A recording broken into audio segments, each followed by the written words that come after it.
Yo, what's up guys? Magandang oras po sa inyong lahat. So may balita po tayo ngayon mga sangkay na mayroon na naman pong jet fighter ng Amerika ang napabagsak nitong Iran.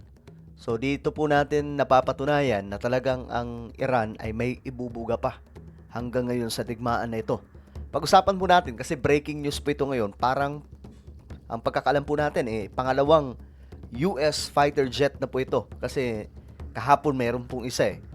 Anyway, bago tayo magtuloy-tuloy sa mga hindi pa po dyan nakakapag-subscribe guys, makikita nyo po yung subscribe button sa baba ng video na to. I-click nyo lamang po yung subscribe, i-click ang bell at i-click nyo po yung all.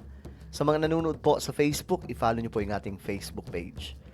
Alright, so tumitindi po itong digmaan. Akala nga po natin, 'di ba? Kasi ayon po kay Donald Trump wala na daw pong lakas ang Iran, wala na daw po ibubuga kasi yung mga arsenal nila napasabog na yung mga pagawaan nito mga missile, mga fighter jets at kung ano-ano pa.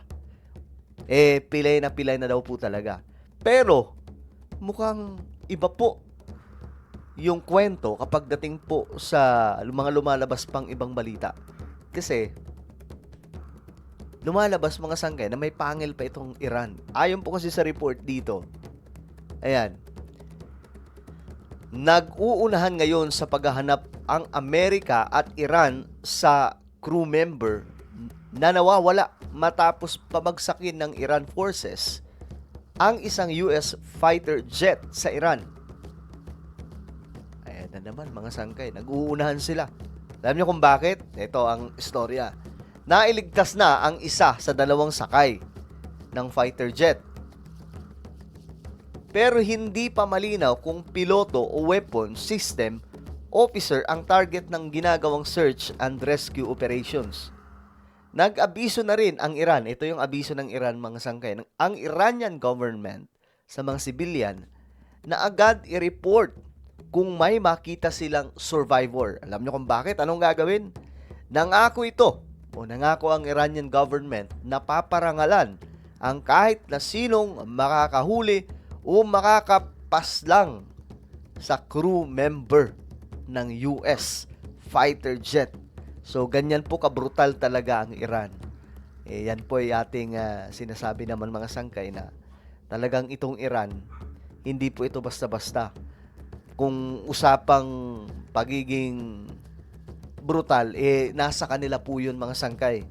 Kasi kung sa US yan, halimbawa, Iranian fighter jet nagkaroon ng problema at napabagsak at may nawawalang crew, hindi po ganito ang message na itumba.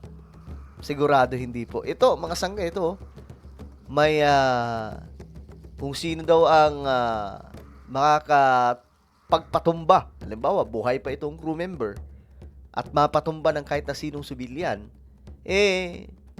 paparangalan pa raw. Ganyan po mga sangkay ang Iranian government. Ngayon, ito yung balita mga sangkay. Breaking news, 2 U.S. warplanes shot down by Iran, sparking an Dalawa na mga sangkay.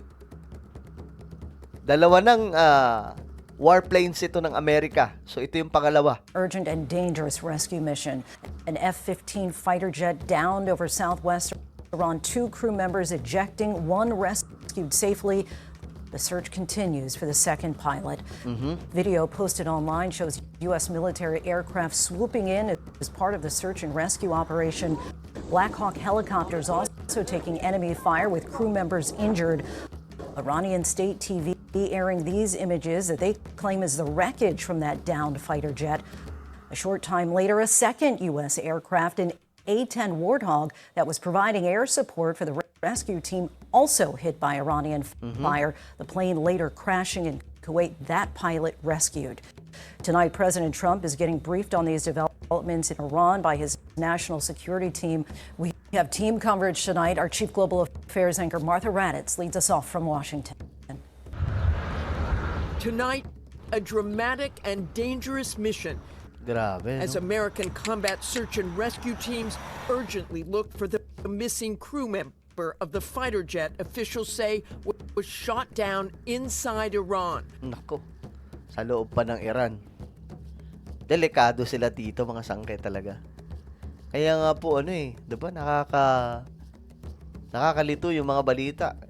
Wala na daw lakas ang Iran. Wala na daw bubuga, pero tingnan niyo naman yung nangyayari, mga sangkay. Parang ngayon nadidehado pa nga po yung Amerika sa mga lumalabas na balita eh. Nadidehado po sila mga sangkay sa digmaan na ito laban po sa Iran. At siguro pag pinag-usapan po natin yung about sa Bible prophecy, marahil ganyan po ang Iran kasi ang propesiya po talaga sa kanila, yung destiny nila eh. Papunta po to sa ano eh, sa Gog and Magog battle, tapos Battle of Armageddon, or possible yun na po yung World War III na magaganap mga sangkay. Makikipagdigma talaga sila sa Israel in the future. Malaking digmaan po yun. Yun yung nakasulat sa Bible. So, itong nagaganap ngayon mga sangkay, hindi pa po ito yung major war na gagawin ng Iran. May mas malaki pa po mga sangkay. Kasi, yun po yung destiny nila. Sabi pa nga nung napanood ko mga sangkay na analyst, no? Na kahit ako gusto daw niya na magkaroon ng kapayapaan sa Iran, pero talagang yung destiny ng Iran hindi po natin maiiwasan kung ano po yung nakasulat sa Bible. Talagang malupit at brutal talaga ito. The first time Iran has successfully downed a manned American aircraft since Ito yung this una. war began. 2 F-15 crew members ejected. Nako. One was rescued earlier today, according to officials, and is now safely out of Iran. But no word tonight on the fate of that second crew member. Okay, yung isa pa. Multiple military rescue aircraft swooping in, searching the area. This C-130 seen refueling 2 Black Hawk helicopters in video posted on social media. Another video showing a plane scanning the Iranian terrain. But the Iranians aiming directly at the rescue aircraft, shooting down an A-10 Warthog attack jet. Okay. Rescue aircraft pala ito ng US. Naghahanap sana. No, may i-rescue pa. Kaso, na-shutdown daw po ito ng Iran. Although the pilot made it to Kuwait, where it crashed after he safely ejected and was then rescued. And 2 Black Hawk helicopters were struck by Iranian fire during the mission, seen on video posted on social media, taking fire. With Grabe. officials telling us crew members were injured but are now safe and outside of Iran. It has been more than 18 hours since these images, credible yet unverified, were released by Iranian media showing parts of what appears to be the Air Force F-15 Strike Eagle in the western part of Iran. Okay, so malinaw mga sangkay na itong Iranian government or Iranian regime malakas pa rin po talaga up to now, no? At ngayon, pangalawa na po ito, no? Pangalawang eroplano ng Amerika na napabagsak ng Iran.